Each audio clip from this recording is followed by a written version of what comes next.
একটা লাঠির আঘাতে পুরো সমুদ্র দুই ভাগ হয়ে গিয়েছিল। আর সেই সমুদ্রেই ডুবে মারা গিয়েছিল পৃথিবীর সবচেয়ে অহংকারী রাজা। কিন্তু কিভাবে ঘটেছিল এই অলৌকিক ঘটনা? চলুন ফিরে যাই 1000 বছর আগের সেই ভয়ঙ্কর রাতে। রাতের অন্ধকার, চারদিকে আতঙ্ক আর ভয়। মরুভূমির বুকে প্রাণ বাঁচাতে দৌড়ে চলেছে বনি ইসরায়েল। পেছনে ধেয়ে আসছে ফেরাউনের বিশাল সৈন্যবাহিনী। ঘোড়ার শব্দে কেঁপে উঠছে চারদিক। আগুনের মশাল হাতে হাজারো সৈন্য এগিয়ে আসছে মৃত্যুর মতো।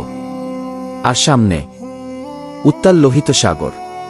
চারদিকে শুধু ভয় আর হতাশা। বনি ইসরায়েলের মানুষ কাঁপতে কাঁপতে বলল, হে মূসা, আমরা তো এবার ধরা পড়ে গেলাম। তখন হযরত মূসা শান্ত কণ্ঠে বললেন, কখনো না, আমার রব অবশ্যই আমাকে পথ দেখাবেন কি। ঠিক তখনই আল্লাহর নির্দেশ এলো, তোমার লাঠি সমুদ্রে আঘাত করো ওকে। মূসা তার লাঠি সমুদ্রের দিকে তুললেন। আর মুহূর্তের মধ্যেই ঘটল এক অবিশ্বাস্য অলৌকিক ঘটনা। ভয়ঙ্কর সাগর দুই ভাগ হয়ে গেল। সমুদ্রের মাঝে তৈরি হল বিশাল শুকনো রাস্তা। দুই পাশে পাহাড়ের মতো দাঁড়িয়ে রইল পানির বিশাল দেয়াল। মানুষ বিস্ময়ে তাকিয়ে রইল। তারপর বনি ইসরায়েল দ্রুত সেই রাস্তা দিয়ে পার হতে শুরু করল। কিন্তু ফেরাউন অহংকারে অন্ধ হয়ে সৈন্যসহ সেই পথেই নেমে পড়ল। ঘোড়ার শব্দে কাঁপছিল সমুদ্রের মাঝের রাস্তা।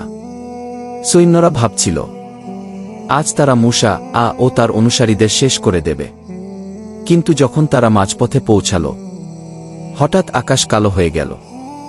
বজ্রপাত শুরু হল। আর কয়েক সেকেন্ডের মধ্যেই বিশাল ঢেউ একত্রিত হয়ে সবকিছু গ্রাস করে নিল। ফেরাউন শেষ মুহূর্তে চিৎকার করে বলল, আমি লমান আনলাম। কিন্তু তখন অনেক দেরি হয়ে গেছে। সমুদ্র শান্ত হয়ে গেল। অহংকারী ফেরাউন ইতিহাসের সবচেয়ে বড় শিক্ষা হয়ে রইল। এই ঘটনাই পৃথিবীকে শিখিয়েছে, অহংকারের পরিণতি ধ্বংস। আর আল্লাহর উপর ভরসা মানুষকে অসম্ভব পথ দেখায়।